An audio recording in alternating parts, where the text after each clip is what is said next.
Greek culture is a fascinating journey through history, revealing the secrets of an ancient civilization that laid the foundation for much of Western society.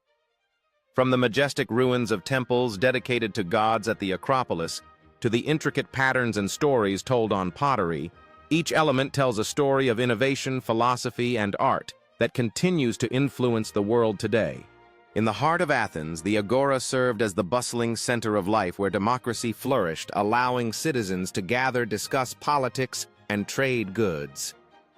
The grandeur of Greek amphitheaters designed for dramatic performances not only entertained but also educated audiences about morality and societal values, showing how deeply intertwined culture and daily life were in ancient Greece.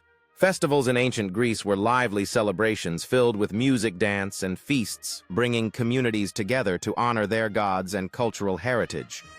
Among these statues, like that of Athena, symbolized not only religious devotion, but also the artistic mastery of sculptors, who captured the essence of their subjects with breathtaking precision.